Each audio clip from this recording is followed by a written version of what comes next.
നമ്മുടെ പൊട്ടൻഷ്യൽ ലേണേഴ്സിന്റെ ഒരു 30% അടുത്തേ നമ്മുടെ യൂണിവേഴ്സിറ്റിയെ പറ്റി ഇതുവരെ ചെന്നിട്ടുണ്ട്. അതുകൊണ്ട് ഈ പ്രസ് കോൺഫറൻസ് തന്നെ നടത്തിയ ഒരു മാർക്കറ്റിങ്ങോ അല്ലെങ്കിൽ നമ്പർ കൂട്ടാനോ ഉള്ള വേണ്ടിയിട്ടല്ല ഈ പ്രസ് കോൺഫറൻസ് നടത്തുന്നത്.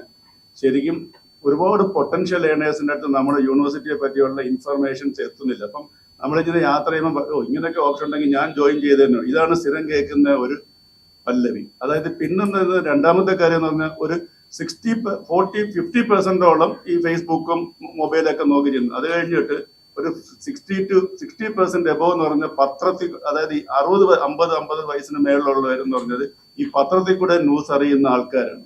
അപ്പം നമ്മുടെ ഒരു ജോഷി എന്ന് പറഞ്ഞാൽ എൻ്റെ കേരളയാണ്. അപ്പം പലപ്പോഴും നമ്മൾ കൊല്ലത്ത് റീജിയണൽ ഇതായതുകൊണ്ട് ന്യൂസ് കൊടുക്കുമ്പോൾ ലോക്കൽ ജില്ലാത്ത വരുന്നത്. അപ്പം പലയിടത്തും നമ്മുടെ നോട്ടിഫിക്കേഷനോ അത് എത്തുന്നില്ല. അതുകൊണ്ടാണ് ഈ പ്രസ് കോൺഫറൻസ് എനിക്ക് ഹംബിൾ റിക്വസ്റ്റ് ഉള്ളത്. ഇങ്ങനെ കൊടുക്കുമ്പോൾ നിങ്ങൾ ഒരു കേരള പേജിൽ വരത്തക്ക രീതിയിൽ കൊടുത്ത ഒരുപാട് ആൾക്കാരെ പഠിക്കാൻ താല്പര്യമുള്ള തീർത്തും നമ്മൾ അതിനനുസരിച്ച് ഒരുപാട് കാര്യങ്ങൾ ഒരു ഓപ്പൺ യൂണിവേഴ്സിറ്റി ചെയ്യുന്നു. ഇതൊരു ജസ്റ്റ് ഒരു ഡിസ്റ്റൻസ് എഡ്യൂക്കേഷൻ നടത്തി ഒരു ഡിഗ്രി കൊടുക്കുന്നതിനപ്പുറത്ത് ഒരുപാട് അവസരം. ഈ തവണ 90 വയസ്സ് കഴിഞ്ഞ് ഒരാൾ ജോയിൻ ചെയ്യുന്നുണ്ട്. അപ്പൊ അവരൊരിക്കലും മൊബൈലിൽ നോക്കത്തില്ല. അപ്പൊ അതാണ് ഈ നിങ്ങളെ പോലുള്ളവരടുത്ത് എപ്പോഴെപ്പോഴും ഞാൻ റിക്വസ്റ്റ് ചെയ്യുന്നത്, പത്രത്തിൽ കൂടെ നമ്മൾ എന്ത് ന്യൂസ് കൊടുത്താലും ഒരു സ്റ്റേറ്റ് ന്യൂസ് ആയിട്ട് കൊടുക്കുക. ഒരുപാട് പൊട്ടൻഷ്യൽ ലേണേഴ്സ്, ഞാൻ പറഞ്ഞില്ല ഇതിങ്ങനെ പ്രസ് കോൺഫറൻസ് നടത്തി നമ്പർ കൂട്ടി ഗിന്നസ് ബുക്ക് റെക്കോർഡ്, അതൊന്നും അല്ല ഈ പ്രസ് കോൺഫറൻസിന്റെ പർപ്പസ്. നമ്മൾ കൊടുക്കുന്ന ഈ അവസരങ്ങൾ പൊട്ടൻഷ്യൽ ലേണേഴ്സിന്റെ അടുത്ത് എത്തിക്കാൻ വേണ്ടി ചെയ്യുന്നതാണ് ഈ പ്രസ് കോൺഫറൻസ്. ആ രീതിയിലാണ് നമ്മൾ ആ യൂണിവേഴ്സിറ്റി കൊണ്ടുപോകുന്നത്. ഇപ്പൊ ഇത്തവണ അഡ്മിഷൻ തുടങ്ങി 30 പ്രോഗ്രാമിന് MBA MCA മുതൽ ഡേറ്റാ സയൻസ് ഓണ്ടർപ്രണർഷിപ്പ് പ്രോഗ്രാം തൊട്ട് എല്ലാം നമ്മൾ അനൗൺസ് ചെയ്തിട്ടുണ്ട്. August 10 last date. ഇപ്പൊ സൈറ്റ് ഓപ്പൺ ആണ്. കഴിഞ്ഞ വർഷം MBA MCAക്ക് 100 സീറ്റേ ഉള്ളായിരുന്നു. ഞങ്ങളുടെ പ്രവർത്തന മികവ് വെച്ച് UGC ഇത്തവണ 1000 സീറ്റ് MBAക്കും 1000 സീറ്റ് MCAക്കും നമുക്ക് അനുവദിച്ചിട്ടുണ്ട്. അതുകൊണ്ട് ടെസ്റ്റ് ഇല്ല. അഥവാ 1000-ന് മേളിൽ വന്നാൽ നമ്മൾ എന്തെങ്കിലും ഒരു ക്രൈറ്റീരിയ ഉപയോഗിച്ച് മാർക്കോ അല്ലെങ്കിൽ ഒരു ചെയ്തിട്ട് ഞാൻ പിന്നെ ഒരു അപ്പീൽ കൊടുത്തിട്ടുണ്ട്. എനിക്ക് MBAക്ക് ഒരുപാട് ഡിമാൻഡ് വരുന്നുണ്ട്, 2000 സീറ്റ് കൂട്ടിത്തരാൻ. അവരത് ഫേവറായിട്ട് കൺസിഡർ ചെയ്യുന്നുണ്ട്. പിന്നെ നമ്മൾ ഒരുപാട് സോഷ്യൽ ആക്ടിവിറ്റീസ് നമ്മൾ ചെയ്യുന്നു. ഇത്തവണ നമ്മളൊരു 26ഓളം പുതിയ skill based job oriented certificate program ചെയ്യുന്നുണ്ട്. അതെല്ലാം ക്രെഡിറ്റ് ബേസ്ഡ് സിസ്റ്റത്തിലാണ് നമ്മൾ ചെയ്യുന്നത്. അപ്പൊ അവര് ചോദിച്ചു കഴിഞ്ഞാൽ നാളെ ഇപ്പൊ MBAയുടെ port manager diploma programme offer ചെയ്യുന്നുണ്ട്.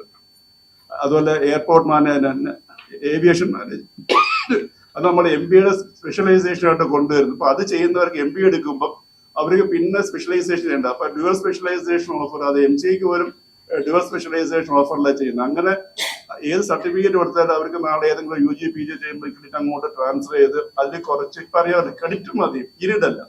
ഒരിടത്തും നിങ്ങൾ കുറച്ച് ക്രെഡിറ്റ് എടുത്തു, വേറൊരിടത്തും കുറച്ച് ക്രെഡിറ്റ് എടുത്തു, വേറൊന്ന് ക്രെഡിറ്റ് എടുത്തിട്ട് ഒരു യൂണിവേഴ്സിറ്റി രജിസ്റ്റർ ചെയ്താൽ നമുക്ക് ഡിഗ്രി കൊടുക്കാൻ പറ്റും. ആ മിനിമം ക്രെഡിറ്റ് ഉണ്ടെങ്കിൽ. പണ്ടത്തെ പോലെ 3 വർഷം ഇന്നടുത്ത് തന്നെ പഠിക്കണമെന്നില്ല ക്രെഡിറ്റ്. അങ്ങനെയുള്ള ഒരു ഫ്ലെക്സിബിൾ എഡ്യൂക്കേഷൻ സിസ്റ്റമാണ് നമ്മൾ കൊണ്ടുവന്നേക്കുന്നത്. അതുകൊണ്ടാണ് നമ്മൾ ഇത്തവണ നമ്മൾ എലിജിബിലിറ്റി കൂട്ടുന്നുണ്ട്. അതായത് പണ്ട് +2 അല്ലെങ്കിൽ തുല്യതാ പരീക്ഷ എഴുതിയ കാരണം കൊടുത്തു. ഇത്തവണ നമ്മൾ പുതിയ സിൻഡിക്കേറ്റ് വന്നതിന് ശേഷം 10ാം ക്ലാസ് കഴിഞ്ഞിട്ട് 2 വർഷം ഗവൺമെന്റ് അപ്രൂവൽ ഡിപ്ലോമ എടുത്തവർക്ക് മിനിമം അവർക്ക് നമ്മൾ എലിജിബിലിറ്റി കൊടുക്കും. ഇക്വലൻസി അല്ല എലിജിബിലിറ്റി. അതെന്ന് പറഞ്ഞാൽ 10,000-കണക്കിന് അതൊന്ന് അനൗൺസ് ചെയ്തത് എവിടുന്നെല്ലാം നമുക്ക് അപ്രീസിയേഷൻ കിട്ടുന്നു. ഒത്തിരി പേർക്ക് നിൽക്കുന്നു. കാര്യം അവർക്ക് ഡിഗ്രി ഇല്ലാത്തത് ഈ ബാങ്ക് ടെസ്റ്റോ അല്ലെങ്കിൽ PSCക്കോ UPSCക്കോ ഉണ്ട്. അവരൊരു സ്റ്റേജ് കഴിയുമ്പോൾ അവരെ കരിയർ റോഡ് ബ്ലോക്ക് ആയിട്ട് നിൽക്കുക ഡിഗ്രി ഇല്ലാത്തത്. ഇപ്പൊ നമ്മൾ പുതിയ ഒരെണ്ണം കൊണ്ടുവരാൻ പോകുന്നത് 10ാം ക്ലാസ് കഴിഞ്ഞിട്ട് IT. നിങ്ങൾക്ക് അറിയാമല്ലോ, പാവപ്പെട്ട വീട്ടിലെ കുട്ടികൾ 10ാം ക്ലാസ് പോകുമ്പോൾ മോനെ ITക്ക് പോകും, അപ്പം എന്തെങ്കിലും ഒരു ജോലി കിട്ടും. നമ്മുടെ അങ്ങനെ പറഞ്ഞു വിടുന്ന ഒരുപാട് പേര് നിൽക്കണം. അത് അവർക്കുള്ള പ്രോബ്ലം എന്ന് പറഞ്ഞാൽ ഒരു സ്റ്റേജ് കഴിഞ്ഞാൽ പിന്നെ അവർക്ക് ഒന്നിനും ചെയ്യാൻ പറ്റത്തില്ല, ഈ PSCയോ. അപ്പൊ അവിടെ ഒരു ചെറിയൊരു ബ്രിഡ്ജ് കോഴ്സ് അവർ ചെയ്യണം, 12 ക്രെഡിറ്റ്. ഇതെല്ലാം ഞാൻ പറയുന്നത് ഞങ്ങളുടെ യൂണിവേഴ്സിറ്റി റൂളല്ല, UGCയും ഹയർ എഡ്യൂക്കേഷൻ കൗൺസിലും അപ്രൂവ് ചെയ്ത റൂളാണ്. അത് നമ്മൾ ഇംപ്ലിമെന്റ് ചെയ്യണം ജസ്റ്റ്. അപ്പൊ അവരെ നമ്മൾ എലിജിബിലിറ്റി ആക്കി കൊണ്ടുവരാം. പക്ഷെ അവർ 12 ക്രെഡിറ്റ് ലാംഗ്വേജ് പ്രോഗ്രാം അത് അവർ ഓപ്പൺ സ്കൂൾ വഴിയോ അല്ലെങ്കിൽ ഏതെങ്കിലും ഗവൺമെന്റ് അപ്രൂവ്ഡ് ഏജൻസി വഴിയോ ചെയ്താൽ മതി. അതുപോലെ ഞങ്ങൾ ആ 12 ക്രെഡിറ്റ് ബ്രിഡ്ജ് കോഴ്സ് നമ്മൾ ഓഫർ ചെയ്യാനുള്ള സ്റ്റെപ്സും എടുത്തിട്ടുണ്ട്. അതെന്ന് പറഞ്ഞാൽ നിങ്ങൾ പ്രതീക്ഷിക്കാത്ത അത്രയും പാവപ്പെട്ട കുട്ടികൾക്കാണ് അത് ബെനിഫിഷ്യൽ ആവാൻ പോകുന്നത്. ഇപ്പൊ ഒരു ഫ്ലെക്സിബിൾ എഡ്യൂക്കേഷൻ മുകളിലോട്ടാണ് എല്ലാ സിസ്റ്റവും പോകുന്നത്. ഒന്നിനും ഒരു കൺസ്ട്രെയിൻസ് ഇല്ല. ആ എലിജിബിലിറ്റി നോക്കുക. പിന്നെ നമ്മൾ സ്ട്രിക്റ്റ് ആയിട്ടാണ്, ഒരു ക്വാളിറ്റി കോംപ്രമൈസും ഇല്ല. നമ്മുടെ എല്ലാ ഡിഗ്രിയും UGCക്കും അതുപോലെ ഹയർ സ്റ്റഡീസിനും എല്ലാം അപ്രോഡ്. ഇത്തവണ ഒരു IAS കിട്ടി, കുറെ പേര് ഇത്തവണ നാഷണൽ ഇൻസ്റ്റിറ്റ്യൂട്ടിൽ യൂണിവേഴ്സിറ്റിയിലൊക്കെ PhD ജോയിൻ ചെയ്തിട്ടുണ്ട്. അതുകൊണ്ട് ഇങ്ങനെ ഒരു അപ്രിഹെൻഷൻ പലയിടത്തും ഇന്ന് വരുന്നുണ്ട്. ഇത് വാലിഡ് ആണോ അല്ല, ഈക്വൽ വെയിറ്റേജ് ആണ്, പണ്ടത്തെ പോലെ അല്ല, ഒരു വ്യത്യാസമില്ല. ഏത് നാഷണൽ ഇൻസ്റ്റിറ്റ്യൂട്ട് കൊടുക്കുന്ന അതേ സെയിം വാല്യൂ ആണ്. അവരൊക്കെ നമ്മൾ ഇന്നോവേഷൻ പ്രോഗ്രാംസ് കൊണ്ടുവരുന്നത്, അതായത് ഡേറ്റാ സയൻസ് തുടങ്ങി, അതായത് മദ്രാസ് ഐറ്റ് കൊടുക്കുന്ന ഒരു BS ഡേറ്റാ സയൻസ് ആണ്, അതേ സെയിം പാറ്റേണിലാണ് നമ്മൾ കൊടുക്കുന്നത്. കൂടാതെ ഇന്ത്യയിൽ ആദ്യമായിട്ട് ഒരു ഓപ്പൺ യൂണിവേഴ്സിറ്റി ഒരു ഓണ്ടർപ്രണർഷിപ്പിൽ പ്രോഗ്രാം നടങ്ങുന്ന ഞങ്ങൾ. PG ഒരുപാടുണ്ട്, സർട്ടിഫിക്കറ്റ് ഇപ്പം ഒരുപാട്. BA നാനോ എന്റർപ്രണർഷിപ്പ് എന്ന് പറഞ്ഞാൽ അതിപ്പം കുടുംബശ്രീ അതുപോലുള്ള വർക്ക് ചെയ്യുന്ന സ്ത്രീകൾക്ക് ഇത് പഠിച്ചു കഴിഞ്ഞാൽ ചെയ്യുന്ന ബിസിനസ് അവർക്ക് എൻഹാൻസ് ചെയ്യാനും, ബാങ്കിൽ എങ്ങനെ ഒരു ലോൺ അപ്ലൈ ചെയ്യുന്നത്, ഏതൊക്കെ ഫണ്ടിങ് ഏജൻസീസ്, ഇന്റേൺഷിപ്പ് ട്രെയിനിങ് ഉൾപ്പെടെ നമ്മളിത് കൊടുക്കുന്നുണ്ട്. കൂടാതെ അവർക്കൊരു ഡിഗ്രിയും കൂടെ കിട്ടും. അപ്പൊ നാളെ ഏതെങ്കിലും ഒരു പ്രൈവറ്റ് ഫേമിലോ ഗവൺമെന്റ് ഫേമിലോ ഡിഗ്രി വെച്ചുള്ള ജോലി വന്ന് അതിന് അപ്ലൈ ചെയ്ത് ഇവിടെ ജീവിത നിലവാരം ഉയർത്തത്തക്ക രീതിയിലുള്ള ഒരു പ്രോഗ്രാമാണ് ചെയ്യുന്നത്. നമ്മൾ റെഗുലർ സ്റ്റുഡൻസിന് കൊടുക്കുന്ന എല്ലാ ഫെസിലിറ്റീസും നമ്മൾ ഓപ്പർച്യൂണിറ്റി കൊടുക്കുന്നത്. കലോത്സവം നടത്തി, സ്പോർട്സ് മീറ്റ് നടത്തി, ഇത്തവണ നീന്തൽ മത്സരം ഒക്കെ നടത്തി, വോളിബോൾ. അപ്പൊ അതൊന്ന് 70-75 വയസ്സുള്ളവരാണ് നീന്തൽ മത്സരത്തിൽ പങ്കെടുത്ത് പ്രൈസ് വാങ്ങിച്ചേക്കുന്നത്. അതും ഈ ഹാൻഡിക്യാപ്പ് ഉള്ളവർ പോലും നീന്തൽ മത്സരത്തിൽ പങ്കെടുത്ത് പ്രൈസ് വാങ്ങിച്ചിട്ടുണ്ട്. അങ്ങനെ എല്ലാ ഓപ്പർച്യൂണിറ്റീസും വെറുതെ ഒരു പരീക്ഷ നടത്തി സർട്ടിഫിക്കറ്റ് കൊടുക്കുക എന്നുള്ളതല്ല, അവർക്കൊരു ലൈവ്ലിഹുഡ്, ഇത് പഠിച്ചു കഴിഞ്ഞാൽ ഒരു ലൈവ്ലിഹുഡ് കിട്ടുന്ന രീതി. ഇപ്പം നമ്മൾ 6 പ്രോഗ്രാം 4 ഇയറിലോട്ട് പോയി. അതിനകത്ത് ഇന്റേൺഷിപ്പിനുള്ള പ്രസിഡന്റ്, മൂക്ക് കോഴ്സ് പഠിക്കാം, പിന്നെ പ്രോജക്റ്റ് എല്ലാം ഉള്ള നല്ല സിലബസ് രീതിയിലാണ് നമ്മൾ. ഇപ്പം ബാക്കി UG പ്രോഗ്രാം അടുത്ത വർഷം 4 ഇയറിലോട്ട് നമ്മൾ പോകണം. പിന്നെ അടുത്ത വർഷം ഒരുപാട് പുതിയ കോഴ്സ് തുടങ്ങാൻ പരിപാടിയുണ്ട്. BEdന്റെ NCVTയുടെ നമ്മൾ റിക്വസ്റ്റ് കൊടുത്തിട്ടുണ്ട്. കിട്ടുന്ന അപ്പോൾ BEd, LLM, അതുപോലെ BA പബ്ലിക് അഡ്മിനിസ്ട്രേഷൻ, പിന്നെ സയൻസ് സബ്ജക്ട് നമ്മൾ തുടങ്ങാൻ പോകാം. മാത്സ് അതിന്റെ ഒക്കെ ആയി വരുന്നുണ്ട്. പിന്നെ അതുപോലെ ഒരുപാട് പുതിയ അല്ല ലൈബ്രറി സയൻസ്, അങ്ങനെയുള്ള ഒരുപാട്, അതെല്ലാം ഇതിനകത്ത് ഞാൻ പറഞ്ഞിട്ടുണ്ട്. ഞാൻ അത് വായിക്കുന്നില്ല. പിന്നെ ഡ്യുവൽ ഡിഗ്രി ഓപ്ഷൻ, വേറൊരു കോളേജ് റെഗുലർ ഡിഗ്രിക്ക് പഠിക്കുന്നവർക്ക് നമ്മുടെ ഇവിടെ ഒരു ഡിഗ്രി പാർലി ചെയ്യാം. അപ്പൊ എഞ്ചിനീയറിംഗ് പഠിക്കുന്ന മാത്സിലോ അല്ല മലയാളത്തിലോ സംസ്കൃതമോ പഠിക്കണമെങ്കിൽ ചെയ്യാൻ പറ്റും. പിന്നെ NCVTയുടെ അപ്രൂവൽ, നമ്മൾ ഇന്ത്യ കേരളത്തിൽ ആദ്യമായിട്ട് ഒരു യൂണിവേഴ്സിറ്റിക്ക് NCVTയുടെ അപ്രൂവൽ കിട്ടാൻ പോകണം. നമ്മൾ കൊടുക്കുന്ന ഈ സർട്ടിഫിക്കറ്റിന് നമ്മുടെ സർട്ടിഫിക്കറ്റിന് ഇവിടെ നാഷണൽ കൗൺസിൽ ഫോർ വെക്കേഷൻ, അപ്പൊ ആ സർട്ടിഫിക്കറ്റിന് ഒരു വാല്യൂ ഉണ്ട്. സെൻട്രൽ ഗവൺമെന്റ് എവിടെ പോയാലും ജോലി കിട്ടുന്ന രീതിയിലാണ് നമ്മൾ ചെയ്തേക്കുന്നത്. അതിന്റെ ഫൈനൽ സ്റ്റേജായി. പിന്നെ നമുക്ക് KR റാങ്കിൽ 11ാമത്തെ റാങ്ക് വന്ന്, NIR റാങ്കിൽ ലിസ്റ്റ് ചെയ്തിട്ടുണ്ടെന്ന് ഞാൻ അറിഞ്ഞു. അതിന്റെ റാങ്ക് വന്നില്ല. നമ്മൾ ഏറ്റവും യങ്ങസ്റ്റ് ഓപ്പൺ യൂണിവേഴ്സിറ്റിയാണ്. 4 വർഷം കൊണ്ട് നമ്മൾ NIR റാങ്കിങ്ങിൽ വരാൻ പോവാണ്. അത് ഈ മാസം അതിന്റെ റാങ്കിങ് വരും. ഏകദേശം നമ്മളൊരു നല്ലൊരു സ്കോർ റാങ്ക് പ്രതീക്ഷിക്കുന്നുണ്ട് മറ്റേതോടെ കമ്പയർ ചെയ്യുമ്പോൾ. അങ്ങനെ പിന്നെ നമ്മൾ പുതുതായിട്ട് ഇക്കൊല്ലം കൊണ്ടുവരാൻ പറഞ്ഞത് റെക്കഗ്നേഷൻ ഓഫ് ഫയർ ലേഡി. അത് നമ്മൾ കൊണ്ടുവരാൻ പോകണം. അതായത് നമ്മുടെ നാട്ടിൽ ഒരുപാട് പാരമ്പര്യ നോളജ് ഉണ്ട്. ഇപ്പൊ ആയുർവേദം, നാട്ടുവൈദ്യം, അങ്ങനെ യോഗ, അതുപോലുള്ള അവർക്ക് ഇപ്പൊ 40-50 വർഷം പഠിച്ച എക്സ്പീരിയൻസ് ചെയ്തിട്ട് അവര് നല്ല വ്യാജവൈദ്യനാണോ അല്ലെങ്കിൽ റെക്കഗ്നൈസ്ഡ് വൈദ്യനാണോ ആർക്കും പ്രൂവ് ചെയ്യാൻ പറ്റുന്നില്ല. അപ്പൊ അവര് ആ ആയുർവേദ നോളജ് നമ്മളുടെ ക്രെഡിറ്റ് ബേസ്ഡ് അക്കാഡമിക് ഫ്രെയിമിൽ കൊണ്ടുവന്നിട്ട് അവർക്കൊരു സർട്ടിഫിക്കറ്റ് കൊടുക്കാൻ പോകണം. അപ്പൊ അവർക്കത് ജനങ്ങൾക്കും അത് ഇത് നല്ല വൈദ്യനാണ് അല്ലെങ്കിൽ വ്യാജവൈദ്യനെ തിരിച്ചറിയുന്ന രീതിയിൽ റെക്കഗ്നേഷൻ ഓഫ് ഫയർ, അത് UGCയുടെ ഗൈഡ് ലൈൻസ് ഓൾറെഡി ഉണ്ട്. അത് നമ്മളിവിടെ ഇംപ്ലിമെന്റ് ചെയ്യാൻ പോവുകയാണ്. അങ്ങനെ ഒരുപാട് ഇനിഷ്യേറ്റീവ് നമ്മൾ ചെയ്യുന്നുണ്ട്. എല്ലാവർക്കും നമസ്കാരം. ഇപ്പൊ നമ്മള് കോഴ്സുകളുടെ പറഞ്ഞു, നമുക്ക് തന്നെ അറിയാലോ, ഒരു സമൂഹം സമ്പൂർണ്ണ ബിരുദ സംസ്ഥാനം എന്നൊരു സ്വപ്നം വെച്ചിട്ടാണ് നമ്മൾ മുന്നോട്ട് പോകുന്നത്. അപ്പൊ അങ്ങനെ ആയിത്തീരാനുള്ള കൊച്ചു ബാരിയേഴ്സിനെയൊക്കെ മാറ്റിക്കൊണ്ടാണ് ITI പഠിച്ചവർക്ക്, അതുപോലെ തന്നെ 10ാം ക്ലാസ് കഴിഞ്ഞിട്ട് ഏതെങ്കിലും സർട്ടിഫൈഡ് കോഴ്സോ ചെയ്തവർ, ഇങ്ങനെയുള്ളവരെല്ലാം നമ്മൾ ബിരുദം പഠിക്കുന്നതിനോടുള്ള ഇക്വലൻസി ഒക്കെ കൊടുത്ത് നമ്മളിപ്പോൾ കൊണ്ടുവരാൻ പോകുന്നത്. അപ്പൊ അതിനൊക്കെ നമുക്ക് നിങ്ങളുടെ എല്ലാവരുടെയും സഹായം വേണം. അതുപോലെ തന്നെ മറ്റൊരു യൂണിവേഴ്സിറ്റികളിലും ഇന്ത്യയിൽ തന്നെയുള്ള ഒരു ഓപ്പൺ യൂണിവേഴ്സിറ്റിയും ചെയ്യാത്ത തരത്തിൽ നമ്മുടെ സാധാരണ റെഗുലർ സ്റ്റുഡൻസിന് ഉള്ളതുപോലെ തന്നെ എല്ലാ മത്സരങ്ങളും, കായിക മത്സരമായാലും അതുപോലെ കലാമത്സരമായാലും എല്ലാം കൊടുക്കുന്നുണ്ട്. അതുപോലെ നമ്മുടെ യൂണിവേഴ്സിറ്റി ചെയ്യുന്ന മറ്റൊരിതാണ് ഒപ്പം എന്ന പേരിൽ ഒരു ഭവന പദ്ധതിയുണ്ട് നിർധനരായിട്ടുള്ള നമ്മുടെ പഠിതാക്കൾക്ക്. കഴിഞ്ഞ വർഷം നമ്മൾ 15 വീടുകൾ വെച്ച് കൊടുത്തു. ഇപ്പൊ 14 വീടുകൾ കൊടുത്തുകൊണ്ടിരിക്കുകയാണ്. അപ്പൊ ഇങ്ങനെ വളരെ ചുരുങ്ങിയ കാലം കൊണ്ട് ഏകദേശം ഒരു 5 വർഷത്തിനുള്ളിൽ വൈജ്ഞാനിക രംഗത്തും അതുപോലെ സാമൂഹിക രംഗത്തും വളരെയധികം പ്രയത്നം ചെയ്തുകൊണ്ടിരിക്കുന്ന ഒരു യൂണിവേഴ്സിറ്റിയാണ് ശ്രീനാരായണ ഗുരു ഓപ്പൺ യൂണിവേഴ്സിറ്റി. പക്ഷെ അത് സാധാരണക്കാരായ ജനങ്ങളിലേക്ക് എത്രത്തോളം ഇറങ്ങിച്ചെല്ലുന്നു എന്നുള്ളതിന്റെ ഒരു പരിശോധന നമ്മൾ നടത്തിയപ്പോൾ അങ്ങനെ ഒന്നില്ല എന്നുള്ളത് കൊണ്ടാണ് പിന്നെ നമ്മുടെ വൈസ് ചാൻസലർ നേതൃത്വം എടുത്ത് 14 ജില്ലകളിലും ഇതുപോലെ പ്രസ് മീറ്റുകൾ നടത്തുന്നത്. അപ്പോൾ ശരിക്കും നമുക്ക് സമ്പൂർണ്ണ ബിരുദ സംസ്ഥാനം ആക്കുക എന്ന് പറയുമ്പോൾ അത് എനിക്കും നിങ്ങൾക്കും എല്ലാവർക്കും ഒരുപോലെ അഭിമാനമുള്ള ഒരു കാര്യമാണ്. അപ്പൊ അതിന് വേണ്ടിയിട്ടുള്ള കാര്യങ്ങളിൽ നമ്മുടെ കൂടെ ഒപ്പം നിൽക്കണം എന്നുള്ളതാണ് നമുക്ക് ഈ പത്രസമ്മേളനങ്ങൾ നടത്തുമ്പോൾ നമ്മൾ നിങ്ങളോട് എപ്പോഴും റിക്വസ്റ്റ് ചെയ്യുന്നത്.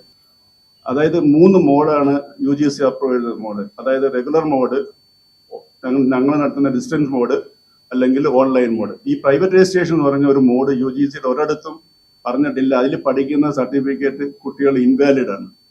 അതായത് അത് ഇപ്പൊ ഒത്തിരി പേര് ഇങ്ങനെ പെട്ടിട്ട് ഇപ്പൊ പിന്നെ PSCയുടെ എൻക്വയറി വരുന്നുണ്ട്. അപ്പൊ നിങ്ങൾ നോക്കണം, റെക്കഗ്നൈസ് ഇല്ലാത്ത ഒരുപാട് പേര് പലയിടത്ത് ജോലി കയറിയിട്ടുണ്ട്. ഇത് പ്രോപ്പർ എൻക്വയറി നടത്തിയാൽ പലരും പുറത്തു പോകും. അത് പിന്നെ ഇത് ആരും പരാതി കൊടുക്കാത്തതുകൊണ്ടാണ്. ഇപ്പൊ അതുകൊണ്ട് UGC ഇപ്പൊ ഒരു പുതിയ റെഗുലേഷൻ ഇറക്കിയിട്ടുണ്ട്. അതായത് സർട്ടിഫിക്കറ്റിന്റെ പുറവിന് ഏത് മോഡാണ് സ്പെസിഫൈ ചെയ്യണം. അതായത് ഓപ്പൺ മോഡ് ആണെങ്കിൽ ഓപ്പൺ മോഡ് എന്ന് പറയണം, ഡിസ്റ്റൻസ് ആണെങ്കിൽ ഡിസ്റ്റൻസ് എന്ന് പറയണം, റെഗുലർ ആണെങ്കിൽ അത് കമ്പൽസറി ആയിട്ട് വെക്കണമെന്നൊരു പുതിയ റൂൾ കൊണ്ടുവന്നിട്ടുണ്ട്. അപ്പൊ ഈ പ്രൈവറ്റ് രജിസ്ട്രേഷൻ പഠിക്കുന്നവർ ഏത് മോഡ് വെക്കും? പ്രൈവറ്റ് രജിസ്ട്രേഷൻ മോഡ് വെക്കാൻ പറ്റത്തില്ല. അവർക്ക് റെഗുലർ മോഡ് ഒന്ന് വെക്കാം. അപ്പൊ ആ സർട്ടിഫിക്കറ്റ് ഇൻവാലിഡ് ആണ്. ഇത് എപ്പോഴാണ് പ്രോബ്ലം എന്ന് പറഞ്ഞാൽ, ഇപ്പൊ ഫോർ എക്സാമ്പിൾ ഞാനൊരു ടീച്ചർ മാഡം ഒരു പ്രൈവറ്റ് രജിസ്ട്രേഷൻ ഒരു ഡിഗ്രിക്ക് പഠിച്ച ആ സെയിം ഡിഗ്രി ഞാൻ റെഗുലറിൽ അല്ലെങ്കിൽ UGC അപ്രൂവ്ഡ് മോഡിൽ പഠിച്ച് ഞങ്ങൾ രണ്ടുപേരും ഒരു ഇന്റർവ്യൂവിന് പോയി. ഈ മാഡത്തിന്റെ ഫസ്റ്റ് റാങ്ക് ചെയ്തു, എന്നെ സെക്കൻഡ്. ഞാൻ കൊണ്ട് കേസ് കൊടുക്കും, ഈ മാഡത്തിന്റെ സർട്ടിഫിക്കറ്റ് ഇൻവാലിഡ് ആണെന്ന് പറഞ്ഞു. അപ്പോഴാണ് ഈ പ്രശ്നം. ഇതുവരെ അങ്ങനെ ഒരാള് കേസ് കൊടുക്കാത്തതുകൊണ്ടാണ് ഈ പ്രൈവറ്റ് രജിസ്ട്രേഷനിൽ പഠിച്ച് ഇതുവരെ പഠിച്ചതിനകത്ത് ഇഷ്യൂ ഉണ്ടാവും. ഇപ്പൊ എല്ലാ കുട്ടികൾക്കും അറിയാം ഏതൊക്കെ മോഡാണ് അപ്രൂവ്ഡ്, ഏതൊക്കെ മോഡാണ് അപ്രൂവ്ഡ് അല്ലാത്തതെന്ന് അറിയാം. അതുകൊണ്ട് ആ പ്രൈവറ്റ് രജിസ്ട്രേഷൻ എന്ന് പറഞ്ഞ ഒരു മോഡില്ല UGC. അപ്പം പറയുന്ന ഒരു ഇന്റർപ്രിട്ടേഷൻ UGC പ്രൈവറ്റ് രജിസ്ട്രേഷനെ പറ്റി നിരോധിച്ചിട്ടില്ല, അതിനെ ബാൻ ചെയ്തിട്ടില്ല എന്നൊരു മിസ്ഇന്റർപ്രിട്ടേഷൻ ആണ് എല്ലാവരും പറഞ്ഞത്. ഇല്ലാത്ത ഒരു കാര്യത്തെ പറ്റി UGCക്ക് അഭിപ്രായം പറയാൻ പറ്റും. അതിനെ മിസ്ഇന്റർപ്രറ്റ് ചെയ്ത് പ്രൈവറ്റ് രജിസ്ട്രേഷൻ ഇത് പെട്ടുപോയത് ഒരുപാട് പാവപ്പെട്ട കുട്ടികളാണ്. അപ്പൊ അവർ പഠിച്ചു കഴിഞ്ഞിട്ട് അവർക്ക് അത് സർട്ടിഫിക്കറ്റ് ഇൻവാലിഡ്. ഞാൻ പറഞ്ഞത് റൂളാണ്. I am not against any university or any institute. ഇത് കുട്ടികളുടെ അടുത്ത് നിങ്ങൾ പത്രത്തിൽ കൂടെ പറയുന്നത് അവർ ഏത് കോഴ്സിന് എവിടെ പഠിച്ചാലും അത് ബിഫോർ ജോയിനിങ് അതിന് റെക്കഗ്നേഷൻ ഉണ്ടോ അപ്രൂവൽ ഉണ്ടോ എന്ന് നോക്കാൻ. ഇത് ഒരുപാട് കുട്ടികൾ പെട്ടുപോയിട്ടുണ്ട്. അപ്പോൾ അതും പാവപ്പെട്ട വീട്ടില് എന്നുവെച്ചാൽ അവർ പറയും വളരെ കുറച്ച് ഫീസേ ഉള്ളു, ഡിഗ്രി മറ്റേ യൂണിവേഴ്സിറ്റിയാണ് തരുന്നത്, അതുകൊണ്ട് നിങ്ങൾക്ക് ഒരു ഭാവിയിൽ ഒരു പ്രശ്നവും വരുത്തില്ല എന്ന് ഒരുപാട് പേരുടെ ജോലി പോയിട്ടുണ്ട്. ഞാൻ ഡയറക്ടറായിട്ടിരിക്കുമ്പോൾ തന്നെ അവിടെ വന്നിട്ട് ഇതുപോലെ വെരിഫൈ ചെയ്യുമ്പോൾ റെക്കഗ്നേഷൻ എനിക്ക് പോലും അഡ്മിഷൻ കൊടുക്കാതെ ഒരുപാട് പേരെ ഞാൻ പറഞ്ഞു വിട്ടിട്ടുണ്ട്. പാവപ്പെട്ട കുട്ടികളെ വരുന്നത്. നമുക്ക് വേറൊരു വഴിയില്ല. ഇത് നിങ്ങൾ ഇന്ന് പത്രത്തിൽ കൂടെ പറയണം. ഈ 3 മോഡേ അപ്രൂവൽ ഉള്ളു. കുട്ടികൾ എവിടെ പഠിച്ചാലും before joining they have to check whether it is recognised or not. അല്ലെങ്കിൽ പഠിച്ചിട്ട് ഇല്ലാതാവും. Okay, thank you very much. നിങ്ങൾ എല്ലാവരെയും സഹകരണം ഞങ്ങൾക്കൊന്ന് വേണം. ഞാൻ നേരത്തെ പറഞ്ഞില്ല 30% കുട്ടികളുടെ അടുത്ത് അതുപോലെ പൊട്ടൻഷ്യൽ ലേണേഴ്സ് അടുത്ത് നമ്മുടെ യൂണിവേഴ്സിറ്റിയെ പറ്റി എത്തിയിട്ടുള്ളത്. നമ്മൾ ഒരു 3-4 വർഷം കഴിയുമ്പോൾ ഓപ്പൺ യൂണിവേഴ്സിറ്റി ആയിരിക്കും കേരളത്തിലെ നമ്പർ 1 യൂണിവേഴ്സിറ്റി. ഇപ്പം തന്നെ കഴിഞ്ഞ വർഷത്തെ സ്റ്റാറ്റിസ് ഹയർ എഡ്യൂക്കേഷൻ കൗൺസിൽ എടുത്ത ഒരു സർവേ ഉണ്ട് 26-25 യൂണിവേഴ്സിറ്റി ഡയറക്റ്റ് ഹയർ എഡ്യൂക്കേഷൻ കാറ്റർ ചെയ്യുന്നതിന്റെ 43% ശ്രീനഗർ ഒരു ഓപ്പൺ യൂണിവേഴ്സിറ്റി ഒറ്റയ്ക്ക് കാറ്റർ ചെയ്യുന്നത്. അതിപ്പം 50% ആയിട്ടുണ്ട്. ഇന്ത്യയിൽ higher education enrolment 30% open universities ആണ് കാറ്റർ ചെയ്യുന്നത്. 2 വർഷം കഴിയുമ്പോഴത്തേക്ക് ഇന്ത്യയിലെ ഹയർ എഡ്യൂക്കേഷൻ എൻറോൾമെന്റിന്റെ 50% എന്ന് പറഞ്ഞാൽ 18 ഓപ്പൺ യൂണിവേഴ്സിറ്റി അല്ലെങ്കിൽ ആയിരിക്കും കാറ്റർ ചെയ്യാൻ പോകുന്നത്. അവിടെയാണ് ഈ ഓപ്പൺ യൂണിവേഴ്സിറ്റി സിസ്റ്റത്തിന്റെ ഇമ്പോർട്ടൻസ് വരുന്നത്. Okay, thank you very much. നിങ്ങളെ ഒരു ഹംബിൾ റിക്വസ്റ്റ് ആണ്. ഇത് മാക്സിമം നമ്മുടെ പൊട്ടൻഷ്യൽ, ഞാൻ നേരത്തെ പറഞ്ഞില്ലേ, നമ്മളിത് മാർക്കറ്റിംഗ് അല്ല, അല്ലെങ്കിൽ എണ്ണം കൂട്ടി ഗിന്നസ് ബുക്ക് റെക്കോർഡ്, അതൊന്നും അല്ല നമ്മുടെ പർപ്പസ്. നമ്മൾ കൊടുക്കുന്ന സർവീസസ് പൊട്ടൻഷ്യൽ ലേണേഴ്സിന്റെ അടുത്ത് എത്തുന്ന രീതിയിൽ നിങ്ങൾ ആൾക്കെല്ലാം ന്യൂസായിട്ട് കൊടുത്താൽ ഒരുപാട് പാവപ്പെട്ട വീട്ടിലെ കുട്ടികൾക്ക് പഠിക്കാൻ താല്പര്യമുള്ളവർക്കൊക്കെ ഒരു പ്രയോജനം. ഒരു ഗണപതി ഹോമം ചെയ്യുന്നതിന് തുല്യമായ പഞ്ചഗവ്യ വിളക്ക്, പശുവിന്റെ ഗോമൂത്രം, ചാണകം, നെയ്യ്, പാല്, തൈര്, ഈ ഒരു വിളക്ക് വീടുകളിൽ കത്തിച്ചു വെച്ചാൽ ഐശ്വര്യം ഉണ്ടാകുമെന്നൊക്കെയാണ് പറയപ്പെടുന്നത്. കർപ്പൂരം ഉൾപ്പെടെ ഈ കടയിൽ കിട്ടുന്ന എല്ലാ ഐറ്റംസും 100% ഓർഗാനിക് ആണ്. മിതമായ റേറ്റിൽ ഡ്രൈ ഫ്രൂട്ട്സ് ഒക്കെ മേടിക്കാൻ പറ്റിയ നല്ലൊരു സ്പോട്ട് കൂടിയാണിത്. ഡ്രൈ ഫ്രൂട്ട്സിന്റെയൊക്കെ ക്വാളിറ്റി ഈ വീഡിയോയിൽ തന്നെ നിങ്ങൾക്ക് കാണാം. വാഗമണിൽ സ്വന്തം സ്ഥലത്ത് കൃഷി ചെയ്യുന്ന സ്പൈസസ് ആണ് ഇവരിവിടെ സെയിൽ ചെയ്യുന്നത്. മിതമായ റേറ്റിൽ ഇതെല്ലാം കൊടുക്കാനുള്ള കാരണവും അത് തന്നെയാണ്. ഞായറാഴ്ച മാത്രം ഉച്ചയ്ക്ക് 3 മണി വരെ, ബാക്കിയുള്ള ദിവസങ്ങളിൽ രാവിലെ 8:30 മണി തൊട്ട് രാത്രി 8:30 മണി വരെയാണ് ഈ കടയുടെ സമയം. ഓർഗാനിക് ഐറ്റംസ് മാത്രമല്ല, ഹോം മെയ്ഡ് ചോക്ലേറ്റ്സും നാടൻ നെയ്യ് വേണ്ടവർക്ക് അതും ഇവിടെയുണ്ട്. ഇവരുടെ ഫോൺ നമ്പർ വീഡിയോയുടെ അവസാനം ഞാൻ കൊടുക്കുന്നുണ്ട്. 5 കിലോമീറ്റർ വരെ ഇവരെ തന്നെ ഡെലിവറിയും ചെയ്യുന്നുണ്ട്. വീഡിയോയിൽ കാണിച്ചിട്ടുള്ള ഏതെങ്കിലും ഐറ്റംസ് നിങ്ങൾക്ക് ആവശ്യമുണ്ടെങ്കിൽ നേരിട്ട് വന്നോ അവരുടെ ഫോൺ നമ്പർ മുഖാന്തരമോ നിങ്ങൾക്ക് ബന്ധപ്പെടാവുന്നതാണ്. ഇത് ചെറിയൊരു കടയാണ്. കുറച്ച് ലേഡീസ് ചേർന്നാണ് ഇത് നടത്തുന്നത്. തിരുവനന്തപുരം വല്യശാല ജ്യോതിപുരം ലേനിലാണ് വാഗമൺ സ്പൈസസ് എന്ന ഈ കടയുള്ളത്. ഗൂഗിൾ മാപ്പിലും കടയുടെ ലൊക്കേഷൻ കിട്ടുന്നതാണ്.